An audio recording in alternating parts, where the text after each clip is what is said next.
Cette conférence va maintenant être enregistrée.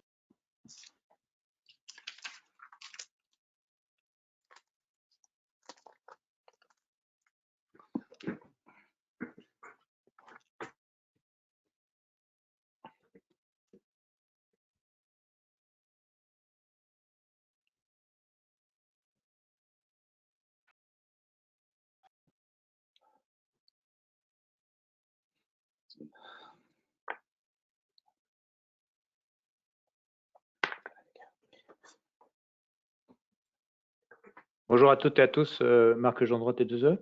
Je pense que nous allons pouvoir démarrer et nous allons démarrer avec quelques mots du président de la T2E Occitanie, Hassen Bensedira. Hassen, je te laisse la main. Merci Marc. Bonjour à toutes, bonjour à tous. Bienvenue à ce webinaire organisé par la T2E Occitanie autour du financement de l'efficacité énergétique. Et nous allons détailler à cette occasion-là deux mécanismes en particulier, le dispositif des C2E et le plan de relance autour des actions d'efficacité énergétique. Avant de vous présenter la T2E plus en détail et les actions en Occitanie, je voulais vous rappeler quelques consignes de bienséance de base. Tout d'abord, je demanderai à chacun de bien vouloir fermer son micro et ses caméras tout au long des interventions. Les questions seront, vous pourrez poser vos questions à travers le chat et uniquement le chat. Sachez que les présentations qui vous seront diffusées aujourd'hui seront accessibles sur le site de la T2E, et ce pendant 1 mois, ainsi que l'enregistrement vidéo. Et voilà pour les consignes principalement. Marc, tu peux passer le deuxième slide, s'il te plaît. Voilà, la T2E, je ne sais pas si tout le monde connaît l'association technique énergie-environnement. Il s'agit d'un. La T2E est un lieu d'information, de concertation et de proposition. L'association a été créée en 1978. Elle est indépendante. Elle compte plus de 2200 adhérents répartis en 12 délégations régionales.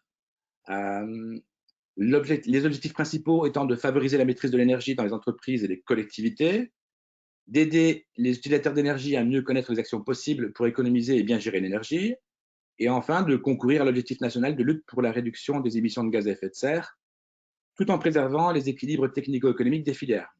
Pour ce faire, en fait, la T2E est force de proposition autour de 7 grandes thématiques, réparties sur 2 pôles. Un pôle efficacité énergétique qui comprend un département du même nom, le club certificat d'économie d'énergie C2E, qui est représenté aujourd'hui par Marc Gendron, le club cogénération, et 4 autres thématiques autour d'un pôle que l'on qualifiera plutôt d'énergie renouvelable, où on retrouvera le club biogaz, le club pyrogazéification, le club power to gas et enfin le club stockage d'énergie.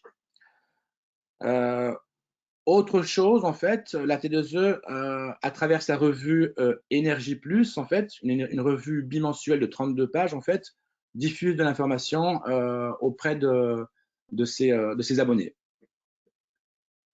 En ce qui concerne, avant de passer au programme de la matinée, je voulais toucher un petit mot de la T2E Occitanie. Je n'ai pas de visuel spécifique, mais je voulais simplement rappeler que la T2E Occitanie, ce sont 2 bureaux, un à Montpellier et un à Toulouse. 2 bureaux, donc 2 délégués. Alain Gann pour la partie toulousaine et Antoine Meffre pour la partie Montpellier-Rennes. Nous organisons des actions tout au long de l'année. Pour l'année 2021, nous prévoyons un webinaire autour du décret tertiaire à la fin du mois de mars, le 30 précisément. Une action autour de la décarbonation dans l'industrie et le plan de relance qui est adéquat avec l'ADEME. Un colloque sur l'hydrogène et la sécurité, plutôt au mois de septembre. Un webinaire ou un colloque, on verra si le contexte sanitaire nous le permet à ce moment-là, sur la réglementation environnementale 2020. Des webinaires sur la chaleur décarbonée. Voilà pour le programme 2021. Si vous voulez plus de détails sur le programme, je vous invite à nous écrire au mail suivant: occitanie@at2e.fr, occitanie@at2e.fr, et on vous donnera avec plaisir plus de détails sur le programme de l'année en cours. Si tu peux passer la slide sur le programme, s'il te plaît, de la matinée, Marc, je te remercie. Alors, pour la matinée qui nous intéresse aujourd'hui, pour laquelle vous êtes inscrits et dont je vous remercie, d'abord une introduction générale par Marc Gendron sur les fondamentaux du dispositif C2E. Ensuite, on se penchera sur les aspects contrôle à travers le témoignage de Tech Energy et de Yann de Champsavin en particulier. Et enfin, l'ADEME nous exposera le plan de relance avec 2 interventions de Camille Fabre et Christelle Bedès. Ça, c'est pour la partie en commun, tous ensemble, pendant 45 minutes. À 10h45, vous devrez choisir votre atelier. Si vous optez pour l'atelier industrie, eh bien, restez sur ce webinaire-là. Sinon, si vous optez pour l'atelier collectivité, il vous faudra aller sur le nouveau lien de connexion qui est indiqué en bas et vous rejoindrez votre atelier collectivité qui lui sera animé par Steve Benisti de la compagnie des économies d'énergie. Voilà le programme qui nous attend cette matinée qui devrait se clôturer vers midi. Je vous souhaite à toutes et à tous écoutez, un bon programme en espérant que vous apprendrez des choses et que vous trouverez du plaisir. Marc, je te passe la parole. Merci beaucoup, Hassen. Donc, Marc Gendron, je suis le délégué général du Club Certificat d'économie d'énergie à la T2E et je suis ravi de vous retrouver aujourd'hui pour parler d'efficacité énergétique et entre autres du dispositif des C2E. Je voulais juste remercier avant de démarrer donc Hassen Bensedira donc de la T2E Occitanie pour l'organisation de ce webinaire, ainsi que Patricia Coutura qui nous a bien aidé aussi sur ce sujet, et Steve Benisti de la compagnie des économies d'énergie qui nous a aidé à mobiliser en fait les différents intervenants de ce webinaire. Donc, comme le disait Hassen, vous avez la possibilité de poser vos questions par chat et on essaiera au fil de l'eau de répondre à vos questions. Donc, dans cette première partie, on va aborder les fondamentaux et l'évolution du dispositif C2E. On parlera de contrôle, qui est un point important du dispositif des C2E, avec Yann de Champavin de Tech Energy. Et puis, nos amis de l'ADEME nous parleront donc du plan de relance. Alors, quelques mots sur le dispositif des certificats d'économie d'énergie. Donc, ce dispositif existe depuis 2005. Il a été introduit dans la loi POP et il vise et il demande à l'ensemble des vendeurs d'énergie, électricité, gaz, fuel, de mettre en place des actions d'efficacité énergétique chez le consommateur final. Ce dispositif, il s'adresse à tous les secteurs diffus, c'est-à-dire résidentiel, tertiaire, industrie, agriculture, réseau et transport. Et c'est un dispositif qui fonctionne par période de 3 et 4 ans. Alors, donc, l'autorité administrative, donc la Direction générale énergie-climat, tous les 3 à 4 ans, va fixer des obligations en matière de certificat d'économie d'énergie à l'ensemble des acteurs obligés. Donc, c'est le schéma en bas à droite, là, vous avez les acteurs obligés. Donc, les acteurs obligés, ce sont les énergéticiens, EDF, Total, Engie, Ciplec, Carrefour, etc. Donc, tous les vendeurs d'électricité, gaz, fuel, carburant. Ces acteurs, ils doivent mettre en place auprès du consommateur final des actions d'économie d'énergie et ils doivent prouver qu'ils ont eu un rôle actif et incitatif. Donc, généralement, dans 90%, plus de 90% des cas, ils apportent des euros pour aider le consommateur final à financer des actions d'économie d'énergie. Ça leur donne droit à des certificats d'économie d'énergie qu'ils viennent déposer sur un compte, sur une plateforme, et l'autorité administrative donc va délivrer ces certificats d'économie d'énergie sur la plateforme. Parallèlement à ça, vous avez des acteurs qui sont aussi très importants et qui feront l'objet donc de l'atelier collectivité, qui sont les acteurs non obligés, qui sont les acteurs dits éligibles. Donc, collectivités territoriales, communes, EPCI, syndicats d'énergie, départements, régions, ANA, les bailleurs sociaux et les sociétés d'économie mixte, CSPL, dont l'objet est l'efficacité énergétique. Ces acteurs peuvent produire des certificats d'économie d'énergie, mais n'ont pas d'obligation de produire. Et une fois qu'ils ont produit ces certificats d'économie d'énergie, ils peuvent revendre ces certificats d'économie d'énergie à des acteurs obligés. Et donc, vous avez un marché d'échange des certificats d'économie d'énergie. C'est-à-dire que vous pouvez échanger du papier certificat d'économie d'énergie. Donc, pour les obligés, il y a plusieurs façons de produire des C2E. Hein. C'est inciter des opérations d'économie d'énergie éligibles à certificat d'économie d'énergie, contribuer financièrement à des programmes C2E. En gros, ce sont des fonds qui permettent de mettre en place des actions éligibles au dispositif C2E, acheter des certificats d'économie d'énergie, déléguer leurs obligations à des tiers ou payer une pénalité, puisque je ne l'ai pas dit. Au bout des 3 ou 4 ans de la période, la Direction générale énergie-climat va vérifier que, en fonction des parts de marché de chacun des vendeurs d'énergie, ces vendeurs ont bien atteint leur objectif de certificat d'économie d'énergie. Donc, en gros, plus vous avez une part de marché importante dans la vente d'énergie, plus vous êtes obligé au titre du dispositif. Et si vous n'avez pas atteint vos objectifs, vous payez une pénalité qui est basée sur le volume de certificats d'économie d'énergie manquant par rapport à votre obligation. Les certificats d'économie d'énergie, ils sont comptabilisés en kilowattheure, donc on travaille en kilowattheure d'énergie finale, et ils sont cumulés actualisés, puisqu'en fait, on prend en compte la durée de vie des équipements qui sont mis en place, et on calcule les économies d'énergie sur la durée de vie de l'équipement. Les C2E, ils sont délivrés par le pôle national C2E. L'obtention se matérialise donc par l'obtention de kilowattheure Qmax sur un compte électronique. Et dans certains cas, les certificats d'économie d'énergie peuvent être bonifiés, notamment au travers du contrat de performance énergétique, dans des zones non interconnectées, ou au travers de bonifications apportées par la Direction générale énergie-climat, notamment au travers des coups de pouce. Voilà. Alors, nous en sommes aujourd'hui à une quatrième période des certificats d'économie d'énergie, et cette période, donc, qui a démarré au 1er janvier 2018, va se terminer au 31/12/2021. Je vous ai mis là l'historique un peu des productions par trimestre. Globalement, et en bas, vous avez la trajectoire à atteindre. Donc, la trajectoire à atteindre, c'est la partie en pointillé, hein, obligation pour la quatrième période.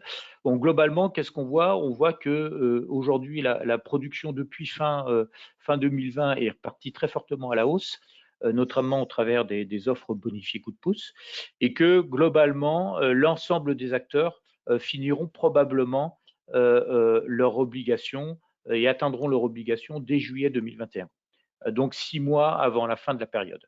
Ce qui fait que ces acteurs pourront probablement démarrer la cinquième période des certificats d'économie d'énergie avec un stock autour des 300, 350, 400 TWh Qmax.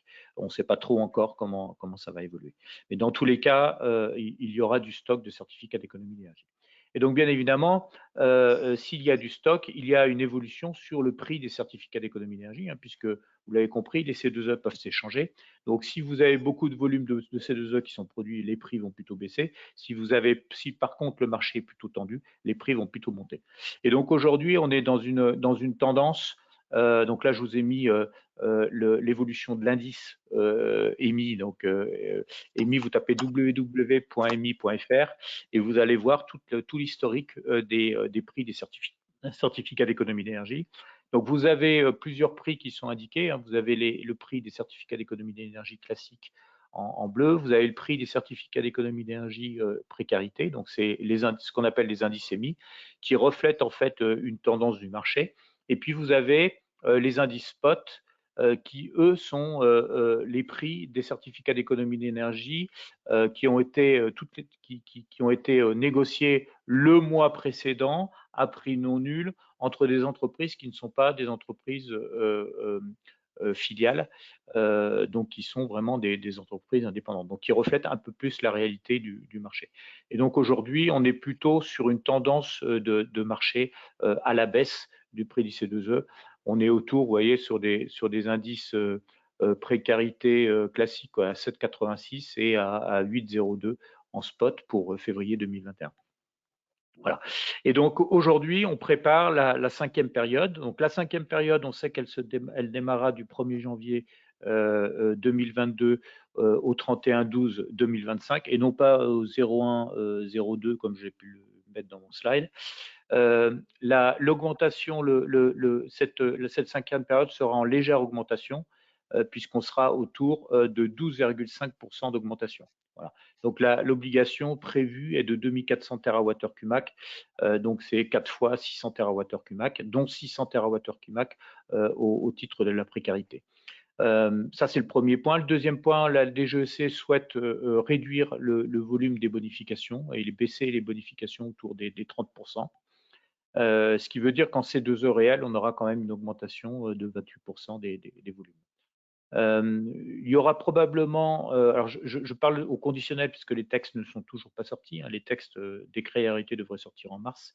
Il devrait normalement y avoir des pénalités qui vont rester à 15 € du mégawattheure pour le classique, et la DGEC s'interroge sur l'augmentation de la pénalité sur la précarité énergétique. Dans tous les cas, 5e période, des pilotages renforcés du dispositif. Une obligation qui a été modifiée dans la fixation de l'obligation en prenant en compte 100% des volumes vendus, ce qui fait que deux énergies sont plus fortement impactées pour cette 5e période en matière d'obligation C2E, c'est le fuel domestique et le gaz naturel, puisque il y a le coefficient d'obligation pour ces deux énergies va augmenter de plus de 50%. Pour l'électricité, ça va baisser à moins 11%. Et puis, une des modifications sur les franchises pour le gaz et l'électricité. C'est-à-dire que jusqu'à maintenant, lorsque vous vendiez de l'électricité et du gaz et que vous vendiez moins de 400 gigawattheures par an d'électricité et de gaz, vous n'étiez pas obligé au titre du dispositif C2E. Dans la 5e période, vous allez avoir un seuil de franchise qui va baisser et probablement à 100 gigawattheures pour atteindre 100 gigawattheures en 2024 et après les 2024. Voilà. Donc ça, c'est vraiment les grandes lignes de cette 5e période. Ensuite, la DGEC travaille sur une réduction donc, de la bonification, donc suppression de la bonification carbone sur les opérations traitant des installations EU-ETS.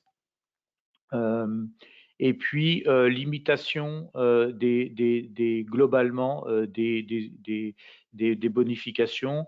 Alors au titre des programmes, puisque la part des programmes sera limitée à 8% du volume, et puis les bonifications de type coup de pouce vont être réduites, de manière à ce que toutes ces logiques de planche à billets C2E soit réduit à hauteur de 30% de la production.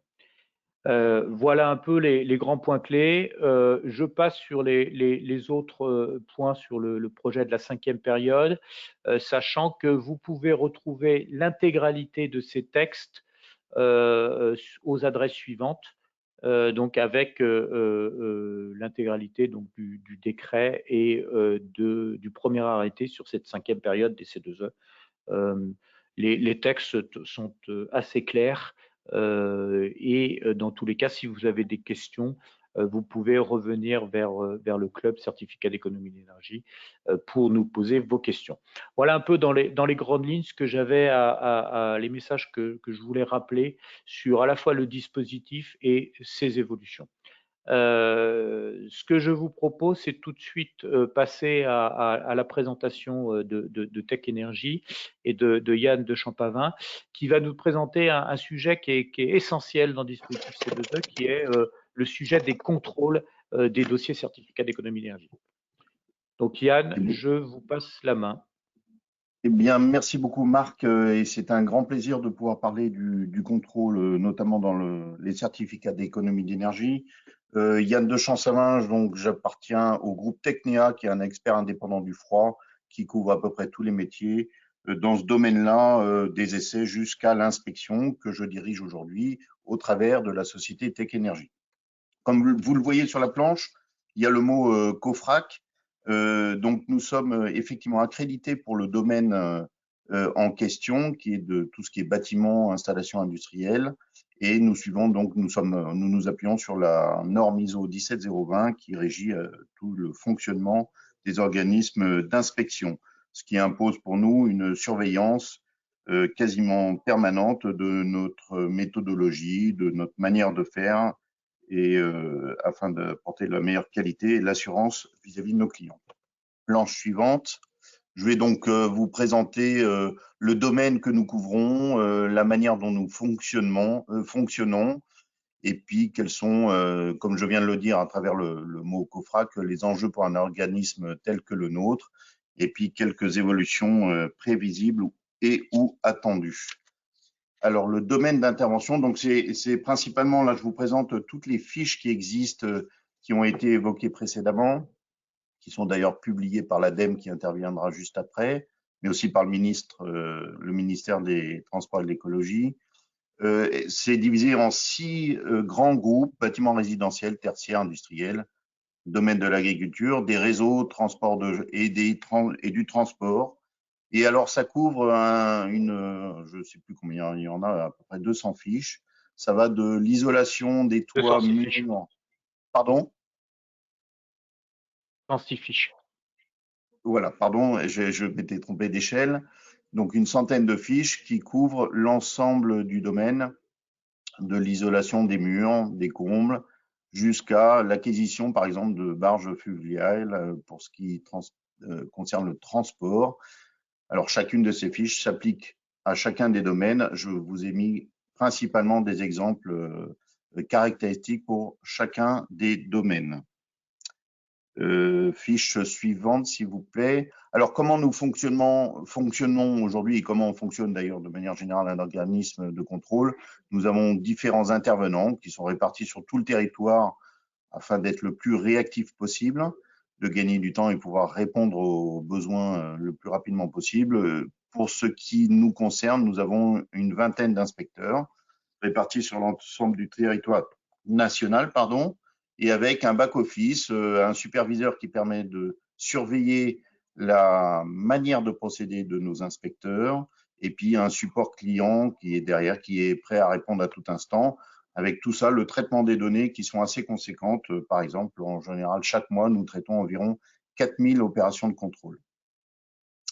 Nous faisons, comme vous l'avez vu en bas là sur la planche précédente, nous sans rien, un turnover assez important parmi les inspecteurs. Donc, nous formons nous-mêmes nos inspecteurs, nous les surveillons nous-mêmes et il y a pas mal de défilements au cours de l'année. Planche suivante. Alors, comment ça fonctionne? Alors là, je vous ai mis un exemple pour une opération de coup de pouce d'environ 3000 bénéficiaires que nous donne un client. On reçoit la campagne un jour. En général, on essaie de fonctionner sur un cycle mensuel en début de mois. Le temps de vérifier toutes les données, qu'on ait bien toutes les informations indispensables telles que des numéros de téléphone, des factures, des devis. Ensuite, nous le répartissons en fonction sur les différents inspecteurs que vous avez vus sur la carte en fonction de la répartition géographique des bénéficiaires. Puis chacun des inspecteurs, globalement, prend lui-même ses rendez-vous,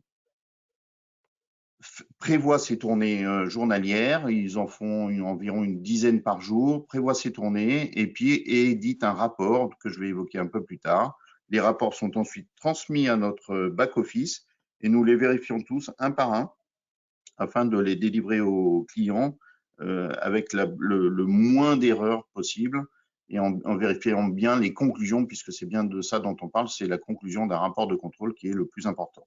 Voilà. Et en permanence, nous avons notre support client avec un numéro de téléphone ou une adresse mail.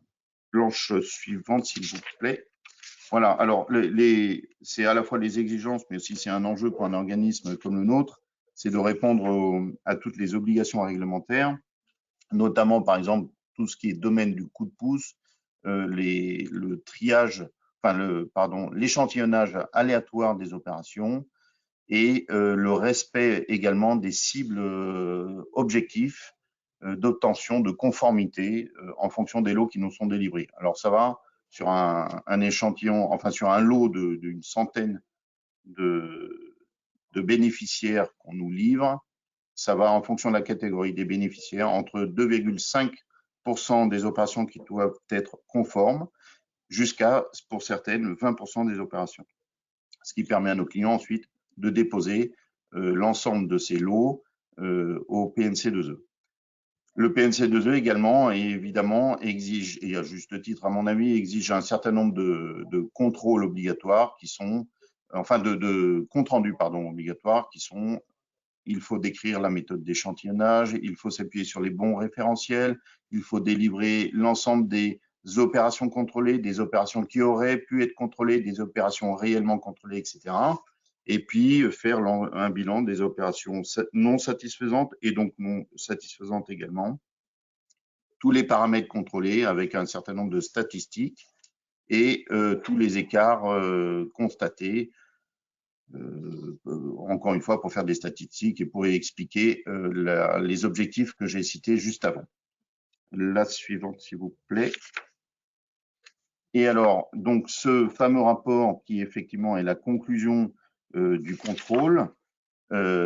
Chaque opération contrôlée, c'est d'abord pour nous l'obligation de fournir des preuves qu'on délivre à base de photos ou bien d'informations, telles que des factures, des devis, etc. Et donc, nous apportons les preuves de l'existence effectivement des travaux d'économie d'énergie, de leur conformité par rapport aux règles de l'art. Alors, nous ne sommes pas des techniciens, hein, mais nous passons beaucoup de temps à chercher dans la documentation technique. Et puis, surtout, la conformité entre ce qui est déclaré de la part des installateurs et ce qui est constaté sur place.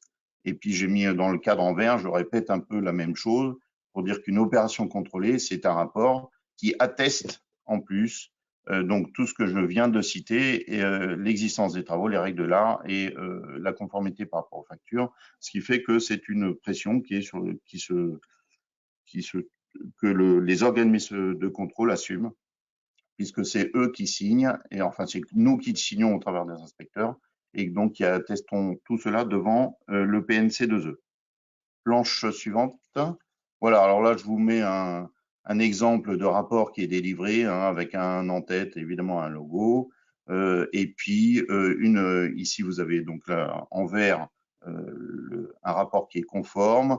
Dans chaque rapport, il faut rappeler à la fois en bas à gauche les légendes, les définitions, etc. Et puis vous avez dans le corps du texte ensuite tous les éléments qu'on a comparés avec une comparaison entre le déclaratif et ce qui est constaté sur place. C'est ce que vous voyez sous le curseur, la colonne en bleu. Planche suivante. Voilà, et puis nous joignons à tous nos rapports qui en gros font entre 3 et 4 pages, nous joignons le plus de preuves possible, comme je l'ai expliqué juste avant, avec des photos. Alors vous avez le mode de chauffage, vous avez la marque de l'isolant, par exemple, là ici c'est pour des isolations du résidentiel. Ce serait la même chose effectivement dans l'industriel, hein, si c'est du calorifugage, si ce sont le matelassage de points singuliers, etc. Et puis, nous apportons la preuve que nous sommes bien déplacés chez le bénéficiaire avec les photos, soit à travers Géoportail, soit le photo de la maison. Et puis surtout, comme c'est un des enjeux, c'est de mesurer l'épaisseur d'isolant qui a été déposé, avec effectivement des grandes discussions autour du tassement de l'isolant en fonction du temps. Planche suivante. Voilà. Donc, globalement, je vous ai décrit très rapidement le côté pratique. Chaque inspecteur passe environ 35 minutes chez les bénéficiaires pour faire tout ce travail de constatation, mais il passe en gros une quinzaine, 20 minutes après pour rédiger ou finaliser son rapport, qu'il fait normalement sur place. Et puis, par derrière, le back-office que j'ai évoqué tout à l'heure passe en gros une bonne trentaine de minutes par rapport, ce qui fait quand même une somme de travail assez conséquente. Les évolutions dans ce domaine-là, eh bien, nous sommes assez nombreux finalement à faire du contrôle dans le domaine des C2E. On a constaté que nos confrères ont des pratiques un peu différentes, donc je pense que à l'avenir, il serait assez intéressant de pouvoir harmoniser les pratiques de contrôle de façon à ce que tous les clients soient traités de la même manière en fonction des bureaux de contrôle. Également, le développement du contrôle volontaire, puisque, comme ça a été dit juste auparavant, le coup de pouce va probablement va disparaître d'ailleurs, si j'ai bien suivi au milieu de l'année. Donc, le contrôle volontaire qui permet de sécuriser, enfin, quand je dis sécuriser, de garantir tous les bénéficiaires que les travaux ont été faits correctement, à tous les installateurs que leurs méthodes de travail sont dans les règles de l'art et conformes aux attendus devant l'État, ce qui permet également d'assurer le fait de recueillir des certificats d'économie d'énergie. Et puis enfin, le troisième item, ce sont les extensions du contrôle réglementaire à de nouvelles fiches qui sont aujourd'hui considérées plutôt qui demandent du contrôle volontaire, c'est-à-dire qu'aujourd'hui, il est possible que l'État impose beaucoup plus de fiches aujourd'hui. Je pense qu'il y en a une petite vingtaine aujourd'hui qui sont obligatoires, mais pas toutes, comparées aux 106. Et donc, on peut s'attendre effectivement à l'extension du contrôle obligatoire à un certain nombre de fiches. Voilà très rapidement ce que je voulais vous présenter sur le contrôle dans le domaine des C2E. Vous avez mon nom, Yann de Chancevin, en haut et en bas, notre société.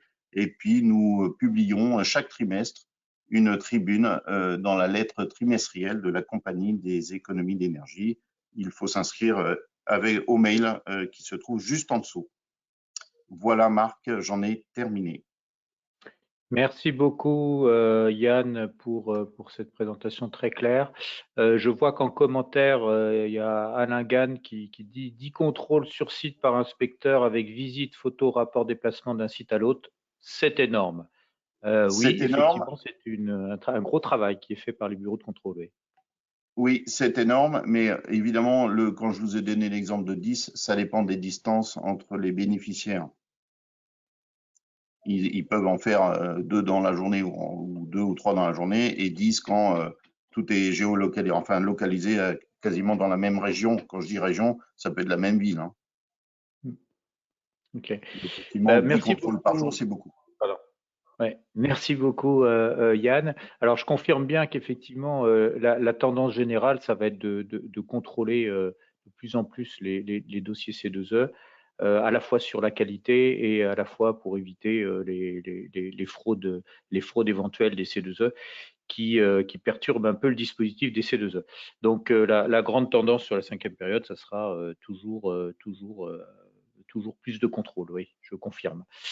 Très bien, écoutez, ce que je vous propose, un grand merci Monsieur de Chancevin pour votre présentation. Ce que je vous propose, c'est de continuer avec donc Camille Fabre et Christelle Bellès de l'ADEME qui vont nous présenter donc les grandes lignes du plan de relance, qui est un autre aspect du financement de l'efficacité énergétique auprès des différents acteurs, enfin secteurs que l'on a pu voir précédemment.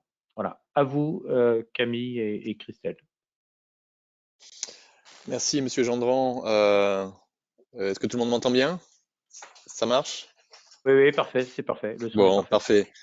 Alors, merci d'abord Monsieur le Président Bensedira pour T2E Occitanie. J'ai bien noté la dynamique des webinaires et des rencontres. C'est très précieux pour relier la transition énergétique dans notre région.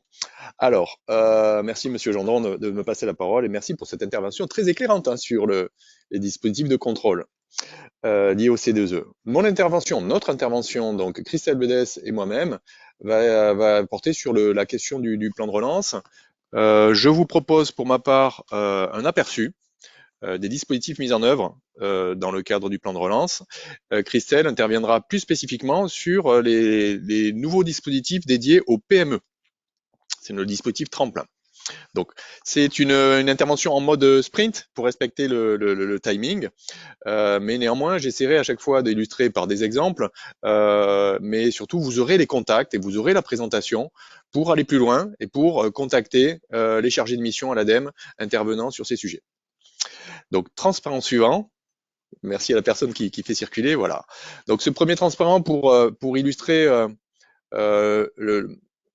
l'enjeu majeur de ce plan de relance. Vous le savez, le plan de relance au niveau national, ce sont 100 milliards qui sont mobilisés par l'État, 30 qui sont dédiés à la transition énergétique et écologique, et puis 2,5 milliards qui sont opérés par l'ADEME.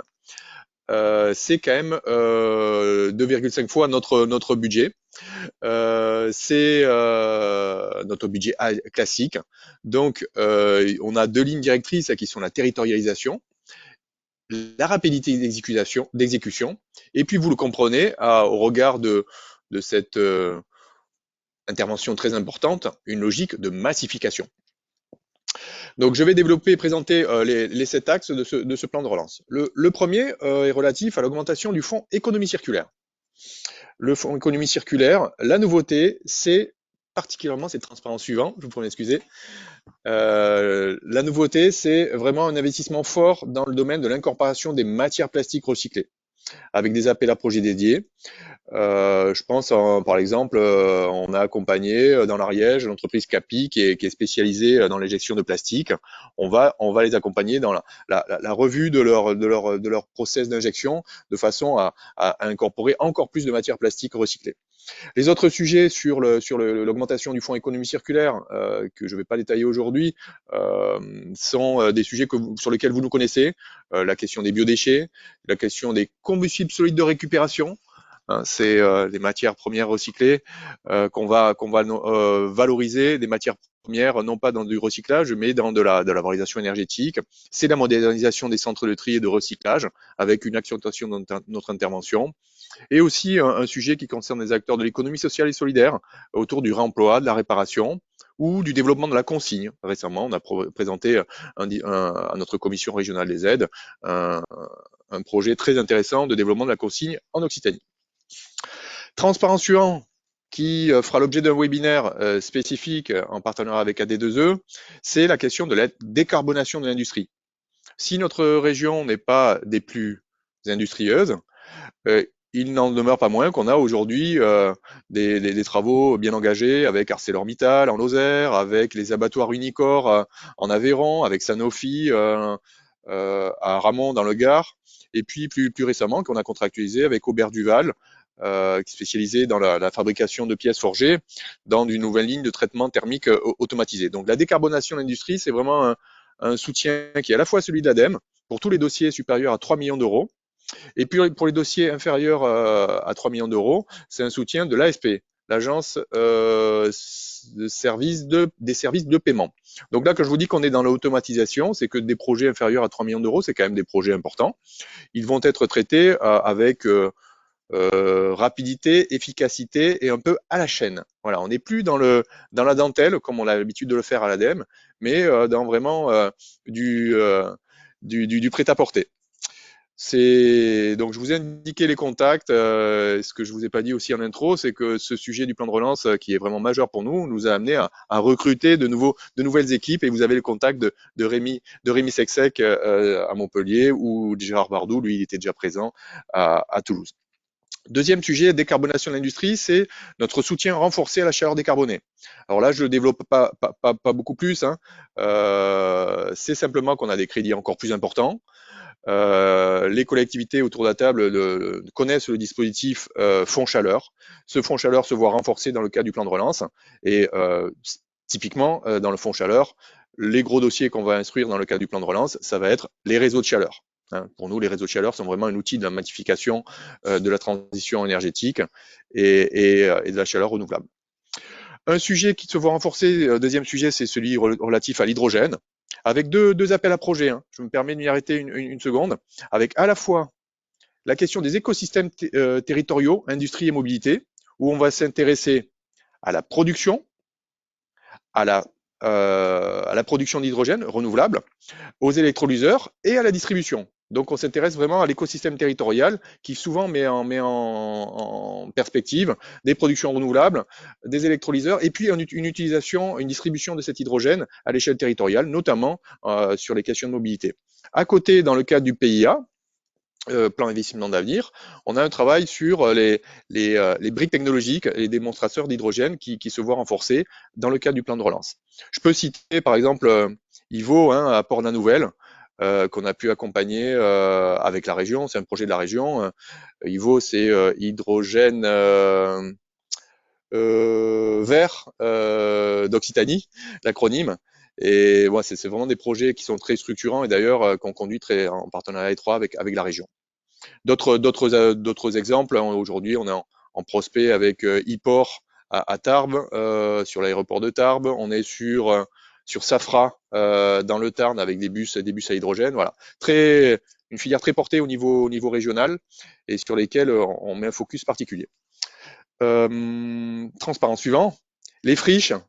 Je précise, je m'adresse notamment aux collectivités, que nous intervenons sur les sites pollués, ICPE ou industriels ou miniers, sur lesquels qui font l'objet d'une reconversion. Et donc là-dessus, il y a des crédits de l'ADEME pour intervenir. Agriculture durable, un dispositif extrêmement intéressant hein, qui vise à réaliser des diagnostics carbone auprès des exploitations agricoles. Transparent suivant, ça aussi c'est la nouveauté, tourisme durable. On a un objectif avec ces 50 millions d'euros, je précise à l'échelle nationale, de couvrir, d'accompagner 1000 restaurants, pardon, c'est une centaine en Occitanie, et puis d'accompagner avec des investissements quand même relativement conséquents les hébergements touristiques. Je précise que ce dispositif fait l'objet d'une grande dynamique au niveau régional, en lien avec notamment le comité régional de tourisme et de loisirs d'Occitanie, qu'on a mis en place des relais territoriaux qui accompagnent les restaurateurs et les hébergeurs touristiques dans leur transformation écologique et énergétique. Une spécificité occitane, en Occitanie, vous le savez peut-être et sans doute, nous avons la deuxième ville hôtelière de France, très impactée par la crise sanitaire. Et donc, on a un focus spécifique sur la ville de Lourdes, avec un accompagnement spécifique, notamment à la rénovation énergétique. Et du coup, j'en ai terminé. Ce sujet du tourisme durable, il est géré par moi et Christelle Bedès. Vous avez les contacts et du coup, ça me permet de passer la parole à Christelle qui va vous développer plus spécifiquement le sujet le dispositif tremplin dédié aux PME. Merci à tous. Et désolé, ça a été un peu au pas de course, mais on reste à votre disposition pour approfondir tous ces sujets. Les présentations vous seront mises à disposition. Et Christelle, je te laisse la parole. C'était au pas de course, mais c'était très clair. Donc, ah oui. Bon, je vous prie de m'excuser. Moi, j'avais l'impression que c'était un peu un sprint. Non, c'était, d'un point de vue ADEME, même si je suis peut-être pas objectif, c'était très clair aussi. Du coup, parler à ton chef. Ouais. Très rapidement, mais en 3 minutes pour respecter le timing, parce que c'est pas la peine de rentrer dans le détail. Donc, ce dispositif pour les TPE-PME, c'est quand même quelque chose de nouveau, avec 3 volets, donc un budget de 80 millions d'euros, un volet plutôt industrialisation, innovation et commercialisation qui fait l'objet d'un appel à projet dont il y a encore un appel à projet jusqu'au mois d'avril pour financer la partie investissement et soutien à des solutions commerciales. Sur lequel l'ADEME peut aider de façon forfaitaire, avec des montants forfaitaires de 100 000 euros. Un dispositif qui va plus loin sur les sujets éco-conception, avec des aides sur la partie R&D, recherche, et puis pour l'ancrage de solutions qui vont vers des solutions éco-innovantes. Et un nouveau dispositif tremplin, qui là vraiment est dans les leviers aussi de massification, qui sont des aides forfaitaires de 5 000 euros minimum jusqu'à 200 000 euros d'aide pour l'ensemble des TPE-PME, pour les engager sur l'ensemble des sujets de la transition écologique. Alors rapidement sur le slide suivant. Donc ce dispositif que je vous présente est articulé avec aussi le système des C2E notamment, puisqu'il peut y avoir une cumulation entre le système tremplin et les C2E. C'est un guichet unique de dépôt des dossiers d'une entreprise qui se veut simple, efficace et rapide, avec déjà plus de 150 dossiers au niveau national déposés, dont une petite quinzaine là en Occitanie, dont des premiers dossiers engagés, qui sont des aides qui vont agir sur 9 domaines de transition écologique, excepté les sujets de l'eau dont l'ADEME n'est pas directement en charge, avec des actions, plus d'une soixantaine d'actions qui sont éligibles et dont l'entreprise peut cocher au regard d'aides forfaitaires qui seront attribuées. Alors rapidement sur le slide suivant, ce dispositif, et peut-être en repassant, il doit y avoir une petite simulation. Ce dispositif, donc, il est articulé également à d'autres dispositifs de financement, notamment ce qui s'appelle, dans le cadre du Fonds Tourisme Durable, où il y aura des aides particulières et spécifiques qui vont être amenées à s'ajouter pour les restaurateurs et les hébergeurs dès la semaine prochaine, avec donc les partenaires qu'évoquait Camille, qui vont venir aider, accompagner, diagnostiquer les hébergeurs et restaurateurs dans le secteur, plutôt sur des zones rurales qui sont la cible spécifique du Fonds Tourisme Durable. Et en complément de ces aides, Il y a également des spécificités quand on est une entreprise du bâtiment, avec des choses particulières sur tout ce qui peut être aménagement, traitement des déchets du bâtiment public, notamment, ou encore quand on est une entreprise avec un code d'activité pour un secteur industriel, il est possible d'avoir une prise en charge de la rénovation, de la production ENR de son bâtiment industriel. Voilà, alors les slides suivantes. Et encore suivantes, parce que c'est les spécificités. Donc, vous trouverez le dispositif que je vous mets dans le chat qui est juste ici, qui détaille en fait l'ensemble du système, qui se veut simple et qui se veut du coup utilisable par n'importe quelle entreprise, qui peut aller vérifier dans un premier temps sur la slide suivante du coup son éligibilité au regard de 5 étapes et qui est éligible au regard de son code NAF d'activité. Et en fonction de son code NAF d'activité, vous avez donc les aides qui peuvent correspondre. Ça va du diagnostic de bilan gaz à effet de serre en passant par mettre une trajectoire carbone dans mon entreprise qui peut être soutenue financièrement, à des actions d'investissement pour changer mes véhicules thermiques en véhicules électriques ou l'achat de vélos cargo, en passant par la mise en place de tri des déchets sur mon entreprise ou la mise en place d'une démarche de plan de déplacement entreprise et également d'une labellisation de produits éco-conçus qui peut permettre, du coup, en un seul dépôt de dossier, être financé dans le cadre de ce dispositif. Ce dispositif, par exemple, sur la partie éclairage ou sur la partie rénovation ou sur la partie production de froid, notamment industriel, est en cohérence avec les fiches C2E, notamment puisque toutes les lignes qui sont rendues éligibles sont au regard de fiches C2E. Et d'ailleurs, vous avez tout un détail des actions qui sont mises sur le dispositif qui font référence à la fiche action C2E qui correspond notamment à la ligne pour laquelle l'action peut être éligible et pour lequel il peut y avoir cumul C2E, d'autres prêts également. Par contre, il ne pourra pas y avoir de cumul pour tout ce qui est crédit d'impôt. Ces actions se veulent du coup de façon simple au niveau engagement, qui fait qu'il y a une aide qui est versée au moment du dépôt de dossier avec une avance de 30% et un solde qui est mis en place sur présentation d'un état récapitulatif des actions engagées, ainsi qu'un certificat au commissaire aux comptes ou de l'expert comptable qui est nommé, et un paiement qui est simplifié par un dépôt de dossier sur la plateforme ADEME Agir, qui est aussi la plateforme aujourd'hui de dépôt des dossiers de l'ensemble des subventions et qui permet aux bénéficiaires de déposer directement via le fichier tremplin avec les aides auxquelles ils souhaitent faire référence, le RIB joint et les devis, bénéficier d'une aide de l'ADEME. Voilà, je m'arrêterai là pour rester dans le timing, sachant que vous aurez les différentes slides sur lesquelles il y a pas mal de liens qui sont interactifs et qui renvoient à la fois sur le dispositif et sur tout un tas de documents qui ont été mis en ligne également par l'ADEME et rajoutés, avec une FAQ aussi en ligne pour répondre aux différentes questions techniques et thématiques. Et nous serons amenés à organiser des temps d'échange, que ce soit avec les réseaux, les relais CCI, CMA ou les réseaux régionaux, que ce soit DOC Région, sur des choses spécifiques thématiques en complément et pour expliquer notamment tout ce qui peut être partie diagnostic spécifique à certains domaines d'activité comme bilan gaz à effet de serre, comme l'éco-conception ou encore l'économie circulaire. Parfait, merci beaucoup Christelle. Juste une question Christelle d'Alain Gann là, concernant les aides tremplin plus certificat d'économie d'énergie. Est-ce que le taux d'aide globale est limité par la réglementation européenne? Oui, le taux d'aide globale est limité à 80% d'aide publique. Même si les C2E sont des aides sont considérées comme des aides privées? Les C2E viendront se rajouter en fait au regard des aides qui seront allouées dans le cadre de tremplin ou de dispositif. Oui, c'est ça. D'accord. Ok.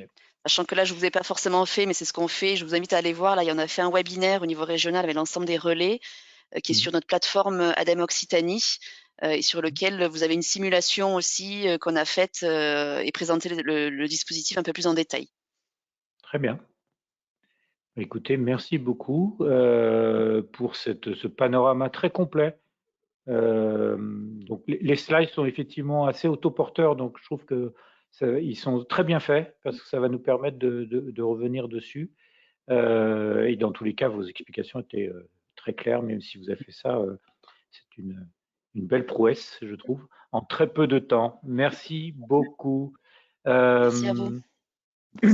Alors, ce que je vous propose maintenant, c'est que nous sommes à un stade donc, où vous allez devoir faire un choix. Et donc, vous allez devoir faire le choix soit en restant avec moi pour un atelier industrie, donc que nous allons continuer sur ce lien, soit partir avec Steve Benisti de la compagnie des économies d'énergie qui va animer sur un autre webinaire, un atelier sur les collectivités.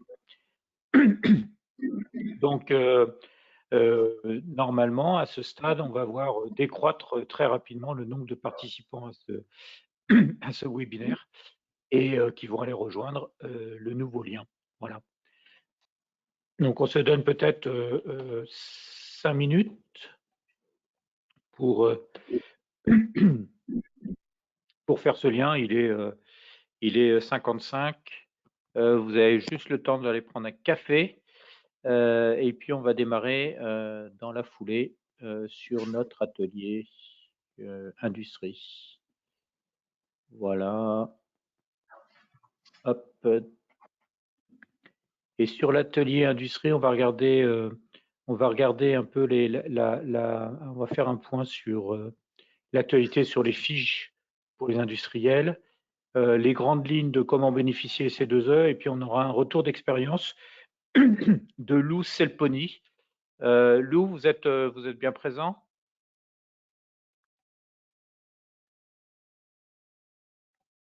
Est-ce que vous pouvez prendre la parole? Lou Selponi, oui, je vois que vous êtes présent. Est-ce qu'on peut faire un test de micro? Non, il n'est pas encore...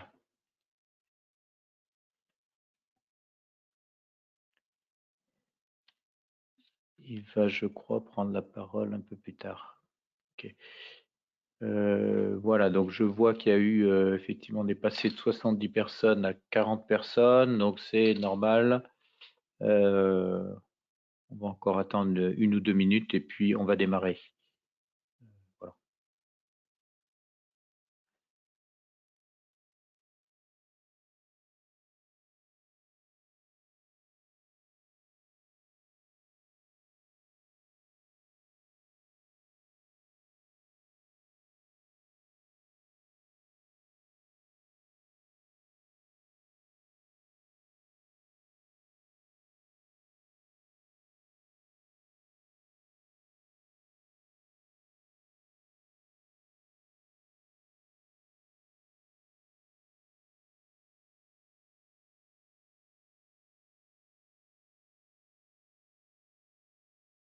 Allez, je vous propose de redémarrer tout de suite.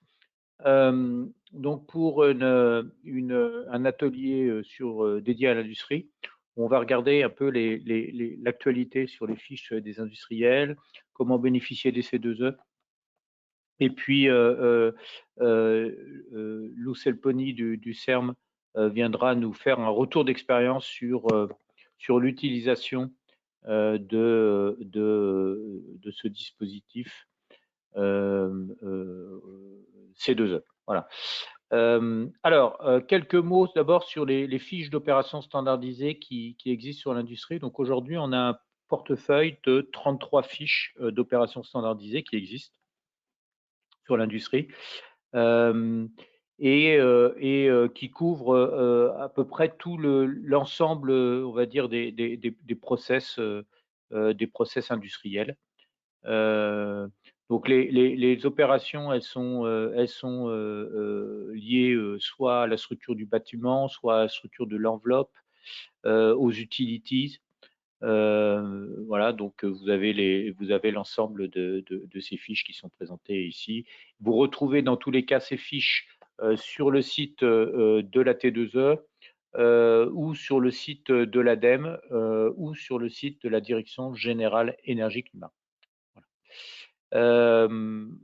Donc ces fiches, elles ont toute une particularité, c'est que en fait, elles visent à industrialiser les actions d'économie d'énergie. Et donc, les économies d'énergie, elles sont théoriques et elles reflètent une moyenne d'économie d'énergie réalisée sur la durée de vie des opérations. Et donc, les calculs des forfaits des fiches d'opération standardisées, elles sont basées systématiquement sur une situation de référence.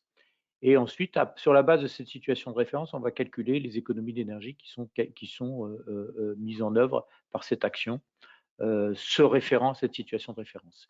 Et les situations de référence, elles sont décrites dans l'article R221-16 du Code de l'énergie. Et elles disent quoi? Elles disent que pour les fiches enveloppe du bâtiment, on est plutôt sur le parc immobilier. Pour les fiches pilotage, régulation, récupération de chaleur, on s'appuie en situation de référence sur les situations de marché.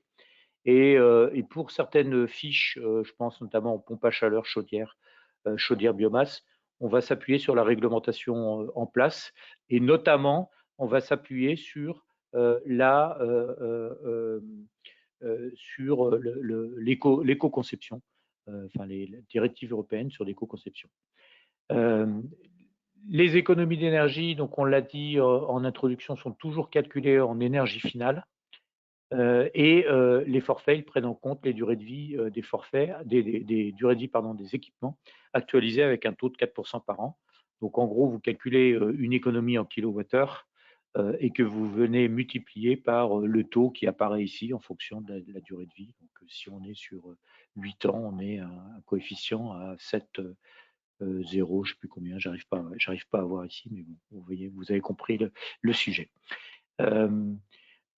Aujourd'hui, nous avons 5 fiches d'opérations standardisées qui produisent le plus, donc depuis 2015. Je suis désolé, j'ai un chat dans la gorge. Voilà.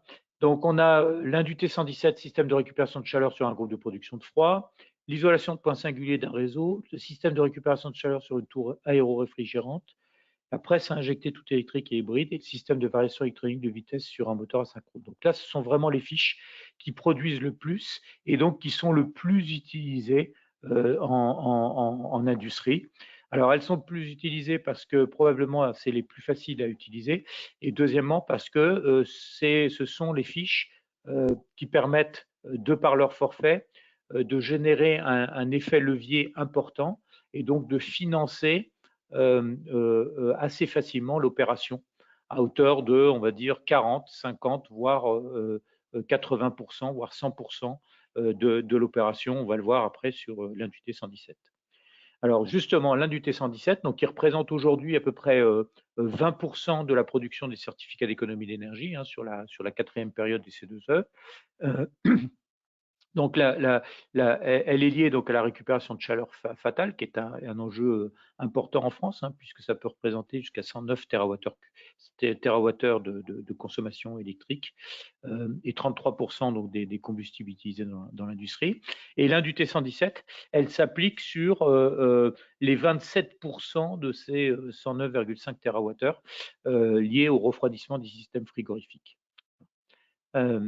Et donc, le principe de l'INDUT 117, c'est de mettre en place en fait un échangeur sur l'évaporateur du compresseur et de récupérer cette chaleur issue de l'évaporateur du compresseur pour l'utiliser soit comme chaleur dans le process, soit pour l'eau chaude sanitaire, soit pour le chauffage.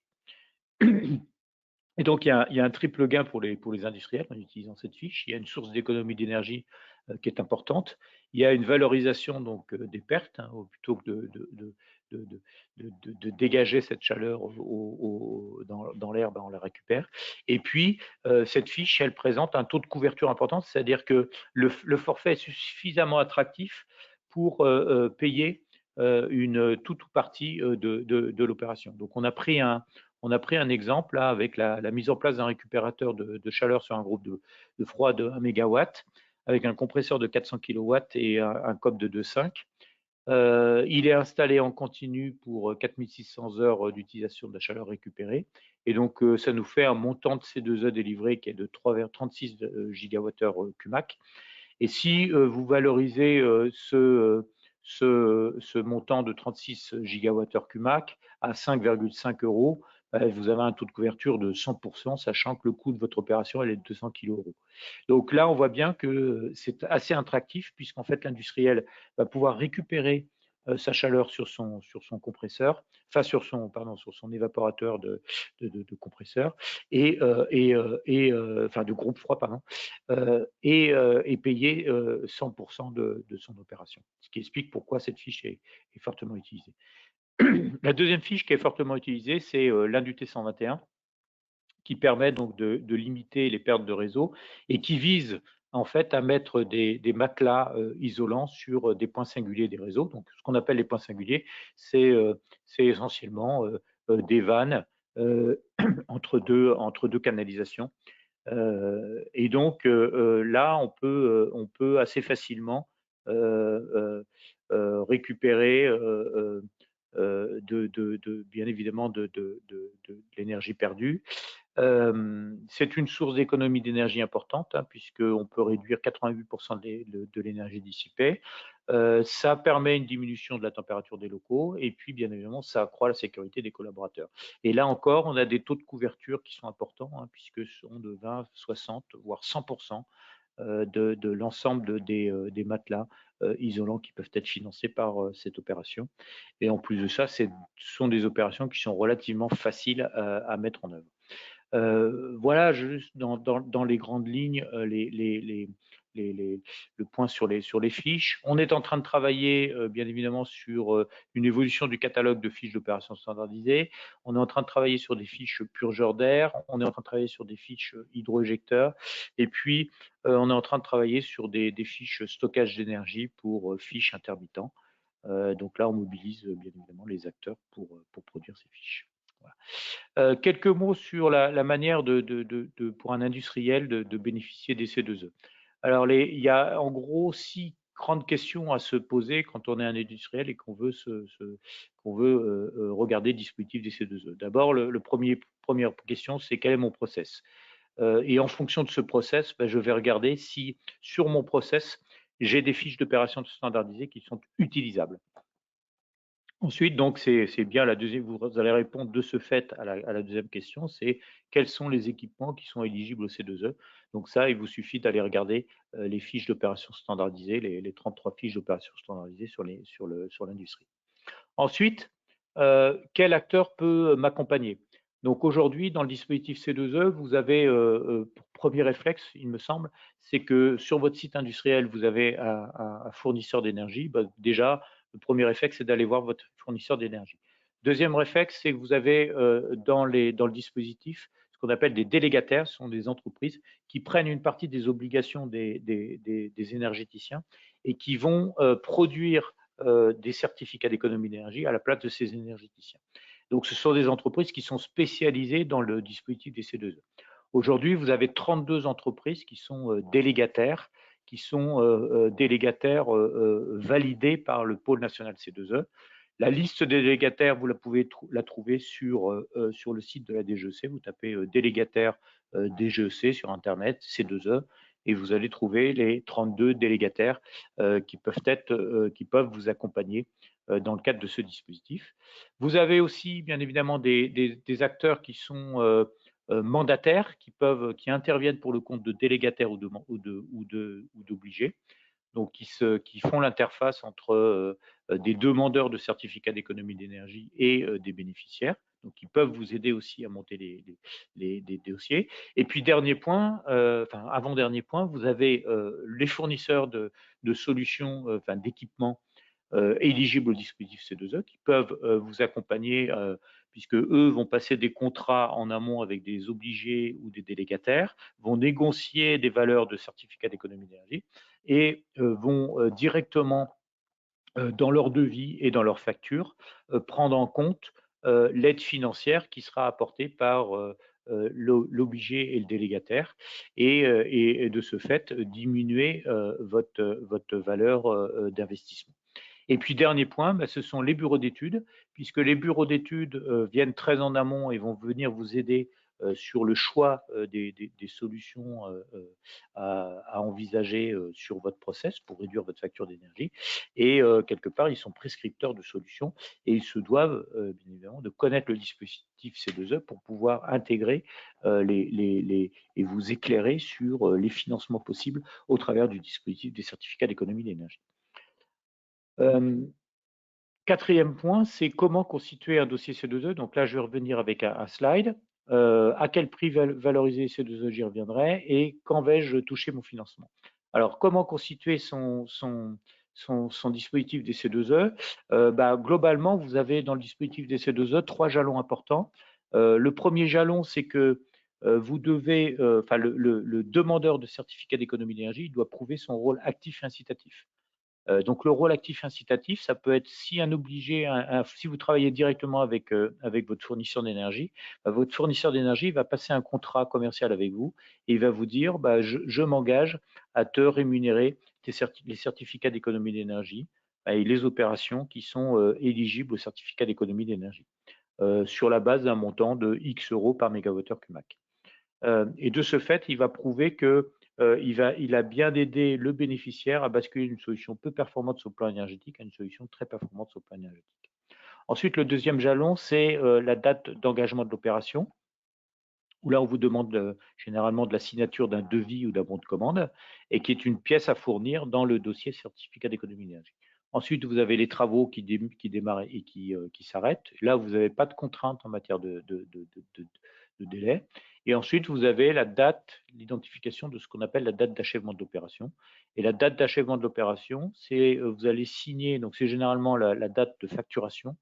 Là, vous allez en profiter pour signer ce qu'on appelle une attestation sur l'honneur qui résume en fait l'opération.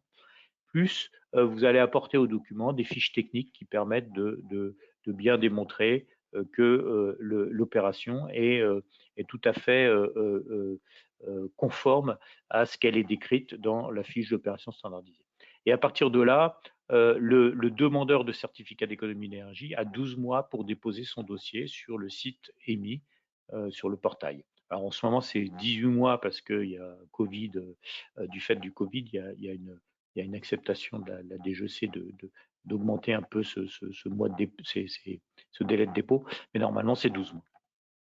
Voilà un peu dans les grandes lignes, ce qui se passe sur l'opération. Je reviens juste sur mon schéma. À quel prix valoriser les C2E? Vous êtes bénéficiaire d'une opération, vous pouvez négocier le prix du certificat d'économie d'énergie. Donc, vous pouvez négocier le montant en euros du mégawattheure QMAC qui sera produit. Donc ça, c'est le premier point. Mais au-delà de ça, vous pouvez négocier les services qui sont autour de la production des C2E, c'est-à-dire est-ce que l'acteur qui va demander les dossiers va vous aider à monter le dossier? Est-ce que c'est lui qui va prendre en charge l'ensemble des dossiers ou est-ce que c'est à vous de le faire? Ensuite, vous pouvez négocier les délais de paiement, de versement des aides financières. Dans certains cas, on voit que certains acteurs payent au démarrage des travaux et puis payent à la fin des travaux. D'autres vont plutôt payer une fois que les dossiers C2E sont validés. Donc, vous voyez qu'il y a des délais qui peuvent être assez espacés entre les versements. Dans tous les cas, le bénéficiaire est propriétaire des C2E et c'est à lui de négocier l'intégralité de ce dispositif. Et donc, quand vais-je toucher mon financement? C'est là où vous pouvez aussi le négocier. À quel prix valoriser mes C2E? Je vous invite à regarder le prix sur la plateforme EMI. Je vous ai montré des prix tout à l'heure, plateforme EMI. Aujourd'hui, on est autour des 7,50 €, 8 € pour un prix du C2E qui est un prix global. Bien évidemment, l'aide financière qui sera apportée aux bénéficiaires est moindre que ces 7 €, puisqu'en fait, les prix qui sont annoncés dans le prix EMI sont un prix du C2E papier qui englobe l'aide financière qui est apportée aux bénéficiaires, plus les coûts commerciaux qu'il a fallu mettre en œuvre pour trouver les projets, plus les coûts de traitement des dossiers, plus les coûts de contrôle des dossiers. Voilà. Donc aujourd'hui, ce que j'entends, c'est que des aides financières autour de 5 €, 5,50 € ne sont pas aberrantes. Voilà un peu ce que je voulais vous dire. Je prends juste peut-être des questions, puisque je vois qu'il y a des questions. Alors, avec un C2E à 8 € par mégawattheure, on récupère potentiellement peut-être 300 € pour un investissement à 200. Que se passe-t-il si le gain C2E est supérieur à l'investissement? Alors, j'ai en partie répondu à cette question. D'abord, on ne va pas vous apporter 8 € aujourd'hui en tant que bénéficiaire, mais on va vous apporter moins que ces 8 €, hein, plutôt autour de 5 €, 5 €, voire 6 €. Mais dans tous les cas, il s'avère qu'on peut voir effectivement que des gains C2E peut être supérieurs à l'investissement. C'est déjà arrivé. Côté AT2E, on dit bien à l'ensemble des acteurs qu'il faut être vigilant là-dessus, puisque l'objectif des C2E n'est pas un enrichissement des bénéficiaires, mais bien d'aider au financement d'opérations vertueuses en matière d'efficacité énergétique. Pouvez-vous rappeler quand le dossier de demande doit être déposé? Alors, le dossier de demande, il doit être déposé donc 12 mois après la date de fin d'achèvement de l'opération. Voilà, ça, c'est vraiment la règle de base. Et aujourd'hui, on est dans une logique où, enfin, on est dans une période où la DGEC accepte 18 mois pour déposer du fait de la crise Covid. Voilà, s'il n'y a pas d'autres questions, je vous propose de prendre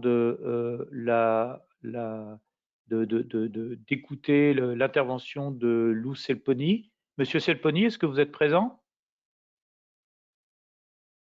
Je suis présent. Vous êtes présent, super. En plus on vous voit, donc c'est parfait. Écoutez, je vous laisse présenter. Donc je passe les slides et puis voilà, vous me dites quand. Parfait. Je crois qu'il y a une question de plus qui vient de sortir là, de mémoire. Non.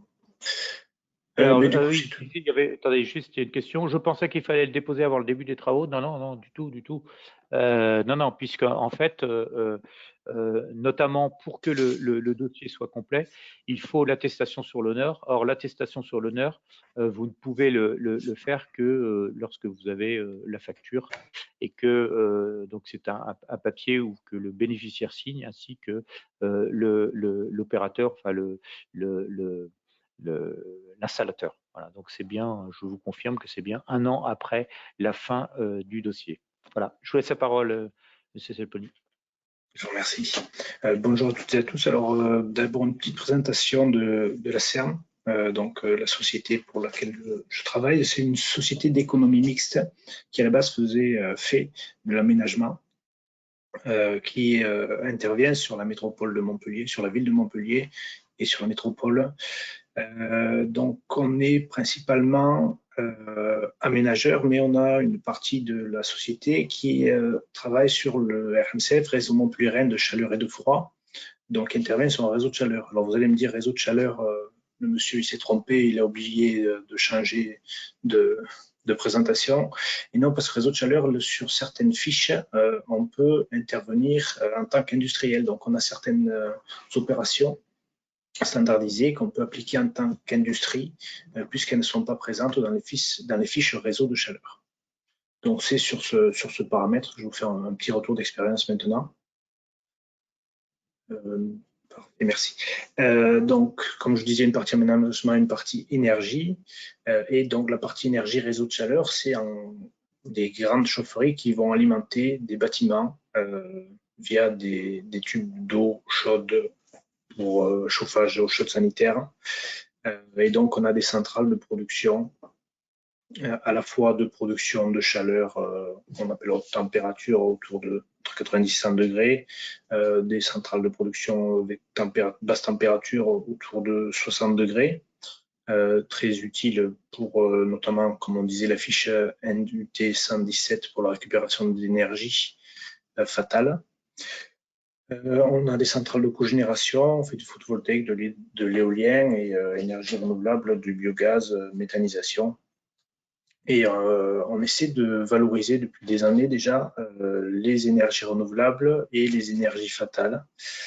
Et comme on travaille aussi en partenariat avec nos collègues de l'aménagement, on est aussi axé sur la rénovation thermique des bâtiments. Donc, ce n'est pas une activité qui est encore très développée, mais on a un rôle de conseil envers nos clients qu'on dessert en chaleur sur ce petit point-là. Donc, très important pour nous, c'est d'avoir des réseaux qui soient vertueux, donc qui utilisent principalement de l'énergie renouvelable et les énergies de récupération. Quand on récupère de la chaleur fatale, c'est une énergie qui est considérée comme renouvelable. Donc, pour nous, c'est vraiment des points qu'on a ciblés comme des améliorations énergétiques, et les fiches C2E nous ont beaucoup aidés en nous permettant d'avoir des fonds qu'on n'aurait pas eu sinon pour mettre en place des machines, de nouvelles machines, des améliorations pour développer toutes ces économies d'énergie, ces utilisations de chaleur fatale. Donc en gros, on a 5 réseaux, soit environ 15 quartiers. Donc c'est plus d'1 million de mètres carrés qu'on chauffe, un chauffage chaude sanitaire.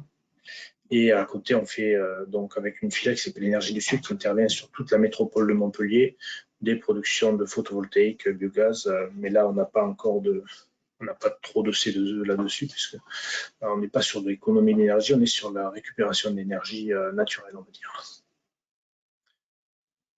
Et on a sur Énergie du Sud aussi de nouveaux réseaux de chaleur qu'on alimente via des pompes à chaleur, où là on essaie de faire de l'optimisation via des boucles tempérées et des réseaux de chaleur de 5e génération. Donc nous on a donc un grand périmètre, ce qui nous permet d'avoir beaucoup de machines, beaucoup de points qu'on peut traiter et sur lesquels on peut faire intervenir des C2E. Donc par le passé, on n'était pas accompagné, on avait vraiment, on connaissait l'existence des C2E, mais on n'utilisait pas plus que ça. En gros, on avait une incitation sur 5 variateurs pour des moteurs de pompe en 4 ans, on était passé avec EDF, qui nous avait donc subventionné, mais le problème, c'est qu'on n'avait pas vraiment une proactivité réelle de la part de l'obligé. C'est-à-dire que si on n'allait pas, si on ne discutait pas, si on n'avait pas des réunions avec eux pour voir un peu ce qu'on pouvait faire, ben en fait, je pense qu'il y a beaucoup de fiches standardisées d'opérations qu'on a réalisées et pour lesquelles on n'a pas pu récupérer de subventions entre guillemets via les C2E. Donc beaucoup d'opérations potentiellement valorisables qu'on a raté. La chance qu'on a en tant que SEM, c'est qu'on est éligible et que donc on peut avoir notre propre accès sur la plateforme EMI pour gérer les C2E. Donc c'est ce qu'on a fait depuis 2 ans grâce à un AMO qui est la compagnie des économies d'énergie, la C2E, qui nous a aidé là-dessus justement pour identifier en amont des travaux tout ce qu'on pouvait utiliser, toutes les fiches auxquelles on pouvait prétendre. Ça nous a permis donc, comme je disais, de prendre en compte vraiment les C2E dans les projets d'investissement et de pouvoir valider les projets qu'on n'aurait pas validés auparavant. Et donc, on utilise ce dispositif de manière beaucoup plus large qu'avant. Et c'est très appréciable puisqu'on réalise des opérations qu'on n'aurait pas réalisées sans ça. Ce qui est exactement, je pense, dans l'objectif des certificats d'économie d'énergie, c'est de permettre de faire des économies d'énergie aux gens qui n'auraient pas fait sans ce petit coup de pouce. Alors, maintenant, les avantages et inconvénients entre la situation qu'on avait et celle qu'on a maintenant. Quand on fait une déduction sur devis, c'est-à-dire quand on passe par un obligé qui va nous faire un devis dans lequel il va intégrer directement les C2E, c'est très pratique parce qu'on a moins de fonds avancés, moins de flux financiers et les démarches administratives liées au C2E sont gérées directement par le professionnel. Donc ça, c'est un avantage indéniable. L'inconvénient, c'est que du coup, l'obligé ou les gens qui vont traiter les C2E dans notre place vont prendre une petite marge de sécurité, une petite marge de profit aussi, et que donc l'aide des C2E est parfois plus faible, comme on voit le prix actuellement est autour de 8 € mégawattheure QMAC. Si on a une déduction sur devis avec les frais administratifs de l'obligé, comme disait M. Gendron, on va tomber autour de 5,50 € au mégawattheure QMAC, donc on va bien perdre un petit peu. Donc ça, c'est un inconvénient qu'on n'a pas si on a la prime après travaux. Donc si on arrive à valoriser nous-mêmes nos C2E, on voit un peu mieux quel montant on peut récupérer. Maîtrise de choix des équipements et du professionnel, c'est-à-dire qu'on sait avec qui on va signer, comment on va faire, et on a plus la main sur les opérations qu'on va mener. Mais par contre, en ce qui concerne le délai de versement de la prime et les démarches à gérer, c'est beaucoup plus compliqué parce que dans la partie administrative de nos sociétés, les C2E, c'est encore assez mystérieux. Les transmissions de documents sont difficiles à faire. Le suivi des factures, l'imputation des factures est un peu complexe encore. Mais c'est comme chaque fois qu'il y a une démarche nouvelle quelque part, il y a un temps d'adaptation qui est un peu complexe à gérer au début, mais je pense qu'on va finir par y arriver.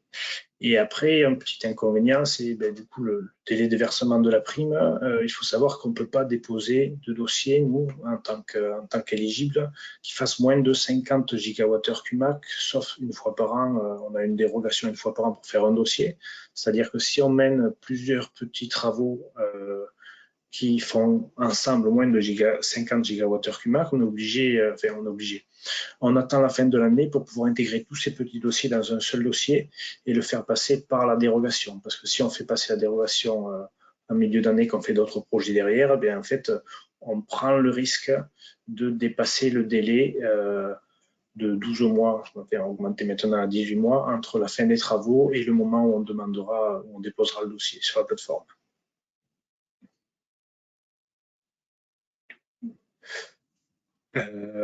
Le processus schématisé un petit peu dans le temps.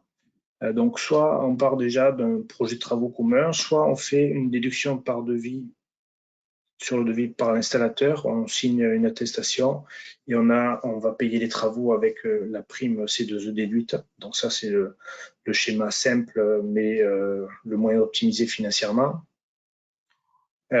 Soit on demande une prime chez un vendeur d'énergie directement.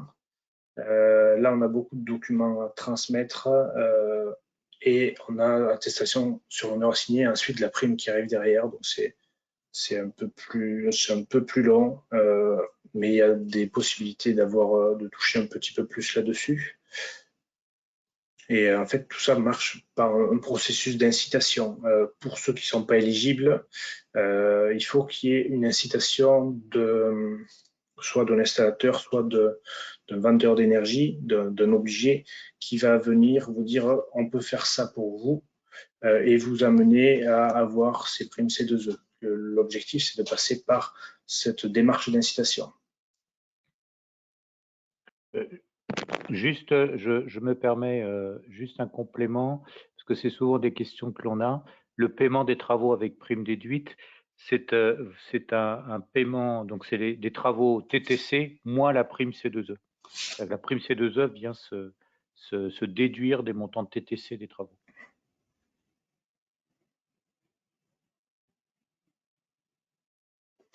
Donc maintenant, le retour d'expérience pour de vrai, si j'ose dire. Donc, on a fait sur une centrale thermofrigorifique. Donc, on produit à la fois du froid pour un réseau de froid et à la fois de la chaleur pour le réseau de chaleur qui est accolé, qui alimente les mêmes bâtiments. On a maintenant 4 thermofrigopompes de 800 kW. On a une puissance de 10 MW de chaleur et 14 MW de froid, 18 MW de tour réfrigérante pour refroidir les machines de production de froid. Et on va alimenter un complexe ludique et commercial et une ZAC tertiaire avec un centre médical qui sont des gros consommateurs de froid et de chaud. Donc, on dépasse les 160 000 m² de locaux chauffés et climatisés. Et le mix la diversité des clients fait qu'on a besoin en même temps et de chaleur et de froid. Et un bon moyen de répondre à ces demandes, c'est la mise en place de thermofrigopompes qui vont pouvoir produire du froid et sur lesquels on va pouvoir récupérer la chaleur fatale qui serait sinon évacuée au niveau des tours réfrigérantes. Et les C2E nous ont permis récemment d'installer 2 nouvelles thermofrigopompes pour répondre aux besoins de nos clients.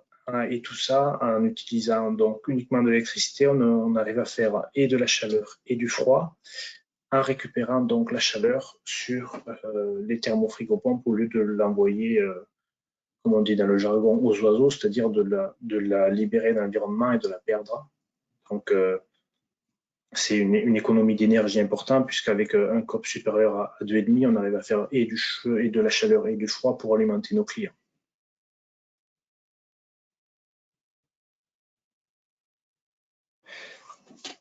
Donc, si on fait un peu le bilan des opérations qu'on a fait, donc sur les changements de moteurs qui sont pour nous maintenant devenus classiques. Au début, comme je vous disais avant de s'intéresser vraiment à la démarche C2E, on en avait fait 5 en 4 ans. Maintenant, on s'aperçoit que les C2E nous aident beaucoup. La technologie ayant beaucoup évolué sur les moteurs, ça devient vraiment très intéressant au niveau économie d'énergie de passer sur des moteurs nouvelle génération.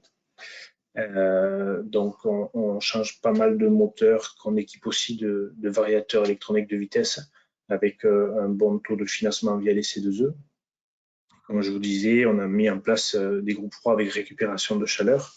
On a associé à des isolations de points singuliers, que le refugeage des réseaux, qu'on est arrivé à faire financer à 100% par les C2E. Donc, clairement, c'est des opérations, si on n'avait pas eu ces financements via les certificats d'économie d'énergie, qu'on n'aurait pas mené ou qu'on aurait mis des années à pouvoir mener. Et donc, ces financements nous ont clairement permis de faire des économies d'énergie sur ces travaux et sur l'avenir, sur la production des 20 années à venir.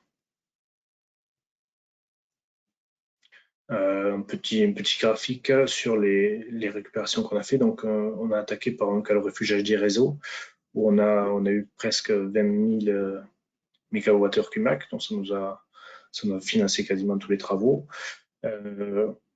Un gros pic sur la récupération de chaleur, donc ça c'est la fiche dont M. Gendron parlait tout à l'heure, la 1 du T117, qui a pu financer les groupes, la mise en place des groupes.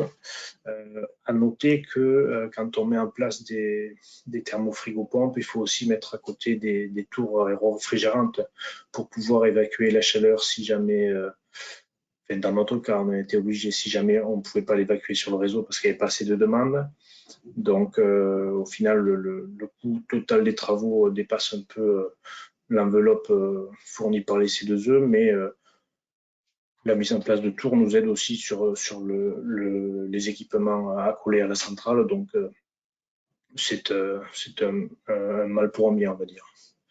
Et donc, globalement, on a mené une demi-douzaine d'opérations différentes, éligibles sur des fiches standardisées C2E. Donc, c'est une gymnastique à avoir, c'est-à-dire arriver à avoir bien les justifications demandées par les fiches C2E, bien tout stocker, les factures, et après, c'est aidé par notre AMO qui nous a un peu guidé vu qu'on n'avait aucune expérience là-dessus. C'est un processus qui est au début complexe, mais dans lequel on arrive à avoir une certaine autonomie, une certaine habileté avec le temps.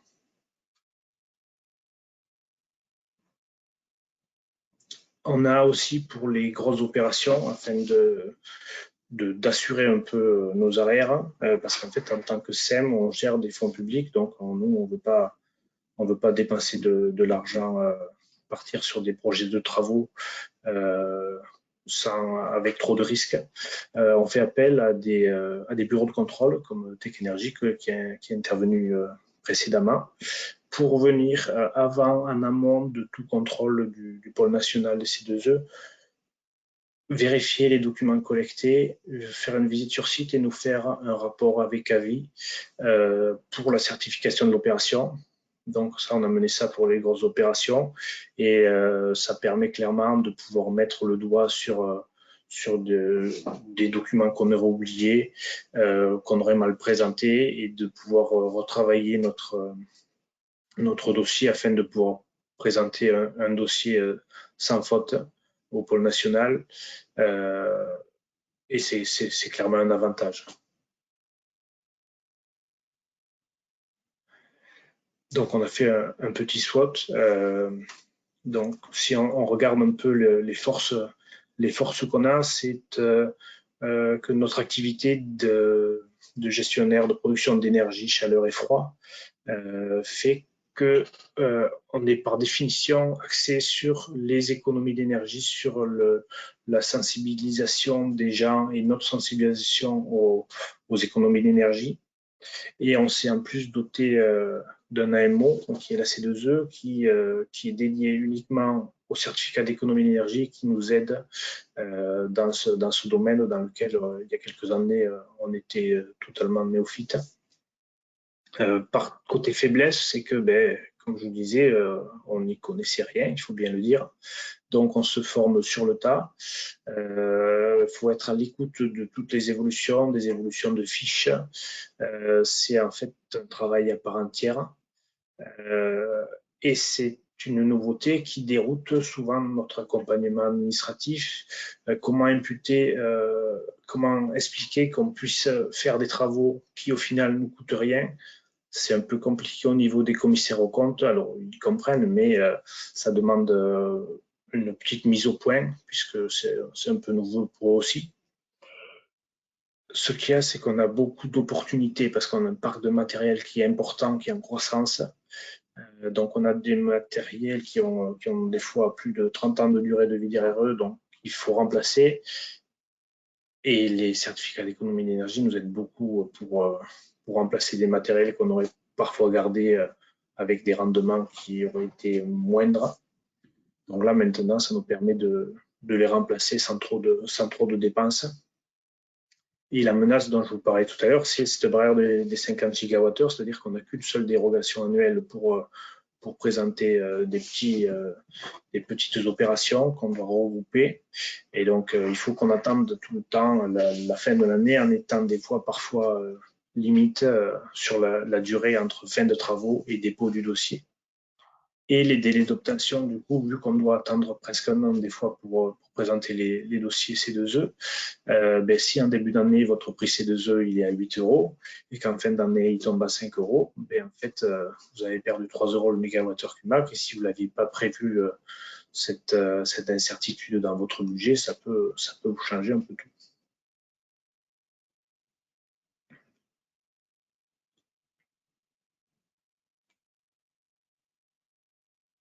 Je passe la main. J'ai vu qu'il y avait des questions. J'ai pas ouvert le chat. Okay. Merci beaucoup, Lou. Alors, vous avez effectivement plusieurs questions. Première question, vous avez plusieurs questions. Alors, la première question, c'est avez-vous un ordre de grandeur pour savoir à partir de quelle puissance il faut commencer à s'intéresser à la récupération de chaleur sur les groupes froids? Là-dessus, clairement, je vous invite à regarder les fiches concernées et de faire le calcul est très rapide. Ça va vous donner vite une idée des fonds que vous pouvez récupérer. Si c'est intéressant, lorsqu'on va pouvoir bien récupérer la chaleur, de mémoire, cette fiche demande de faire une étude préalable. C'est sûr que si vous mettez un groupe qui fait 10 kW, je ne sais même pas si ça existe des groupes de 10 kW à la récupération de chaleur, à mon avis, ça ne vaut même pas la peine de passer du temps à l'étude dessus. Nous, pour des groupes de 750 kg, ça valait largement le temps de s'intéresser. Juste, puisque vous évoquez l'étude technique amont, en fait, dans cette fiche, on demande bien aux acteurs de spécifier leurs besoins en froid ainsi que leurs besoins en chaud, sachant que le chaud peut être utilisé pour le process, pour l'eau chaude sanitaire et le chauffage. Alors, une deuxième question, je reviens sur la date de demande de prime. Monsieur Selponi a indiqué que si l'on passe par un intermédiaire, il convient de faire la demande auprès de lui un mois avant les travaux. C'est pour le fournisseur, c'est pour que le fournisseur montre son rôle actif, point d'interrogation. Par contre, si l'on passe en direct, demande sous 12 mois après la fin des travaux, point d'interrogation. Là, je vais faire appel à un ami parce que, comme vous avez vu, je n'étais pas super à l'aise sur cette slide. Alors, en fait, on va le faire à l'inverse. Si vous passez en direct, donc si vous passez en direct, ça veut dire que vous allez négocier directement avec, on va dire, un obligé, donc un fournisseur d'énergie. Dans ce cadre-là, vous avez le fournisseur d'énergie, il a 12 mois pour déposer les dossiers après la fin des travaux, enfin après la fin de la date d'achèvement de l'opération, plus exactement. Donc quand vous recevez votre facture, on va dire que c'est la date d'achèvement de l'opération, et l'opérateur a 12 mois pour déposer ses dossiers. Par contre, sur le plan financier, il peut déjà s'engager il peut tout à fait dire je contrôle votre dossier, si votre dossier est bon, je vous le paye directement. Ça arrive tout à fait. Hein. Les acteurs ont des processus en place pour contrôler les dossiers s'ils estiment qu'il est bon et que de toute manière il sera validé au pôle national C2E, ils peuvent vous rémunérer. Ensuite, si vous passez par un intermédiaire, il convient, vous dites, qu'on passe par un intermédiaire, il convient de faire la demande auprès de lui un mois avant les travaux. Alors, il n'y a pas de un mois avant les travaux pour faire il n'y a pas de délai avant les travaux. Simplement, ce qu'il faut, c'est que le demandeur des certificats d'économie d'énergie, il démontre dans tous les cas, que ce soit en mode direct ou indirect, son rôle actif et incitatif. Donc, s'il est en mode indirect, c'est par exemple un fournisseur d'équipement il va passer un contrat en amont avec un obligé ou un délégataire. Donc, il va avoir une convention dans laquelle l'obligé lui dit à chaque fois que tu vas monter des installations qui sont éligibles au C2E, moi, je te demande de verser 5 euros par mégawattheure à ton client. Comme tu vas faire une gestion administrative, je te verse, je sais pas, 0,2, 0,5 euros à mégawattheure pour toi, pour tes frais liés au dossier. Et tu me remonteras donc au fil de l'eau l'ensemble des dossiers. Et donc là, en faisant ça, l'obligé, il a bien matérialisé le rôle actif et incitatif, puisqu'il a passé un contrat avec un installateur qui lui-même va répercuter ce rôle actif et incitatif au client final. Donc voilà, donc il n'y a pas de délai pour faire ça. Dans certains cas, vous pouvez même imaginer des contrats sur une année ou sur plusieurs années. Il y a des obligés qui peuvent très bien proposer à un bénéficiaire, à un industriel, de dire moi je m'engage à vous accompagner autour du dispositif C2E sur une période de 3 ans. Et donc, cette convention qui est passée, elle est passée à un moment donné et elle va courir sur 3 ans. Et le rôle actif et incitatif, il est matérialisé par cette convention d'accompagnement du bénéficiaire. Je ne sais pas si c'est clair, c'est Fanny Potanic qui a posé cette question. Si elle veut prendre la parole, elle peut, là on a un peu de temps. Non, c'est bon, ok, super. Est-ce qu'il y a d'autres questions à poser à Monsieur Lou Selponi? C'est le moment.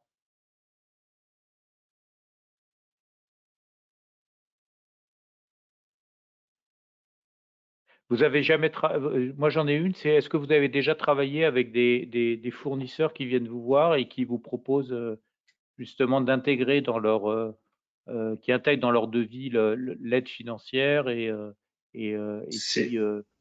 qui rétrocèdent, enfin qui déduisent. C'est une très bonne question. Qui déduisent, parce que là c'est intéressant parce que là vous n'avez pas c'est direct pour vous, vous n'avez pas d'avance de trésorerie, vous passez ça. Alors ça, directement? on l'a fait, donc on l'a fait une fois ou deux avec nos prestataires qui gèrent les centrales, qui peuvent nous le faire pour un variateur ou deux. Et surtout, en fait, quand les prix des C2E ont commencé à augmenter il y a 2-3 ans, il y a pas mal d'obligés qui sont venus nous voir pour nous dire, voilà, on peut vous faire ça, ça et ça sur votre matériel, ça vous coûtera rien du tout, ça vous coûtera vraiment pas beaucoup. Et en fait, c'est un peu ce qui nous a mis la puce à l'oreille, qui nous a fait nous demander si c'était peut-être pas plus pratique pour nous de nous en occuper directement en tant qu'acteur éligible.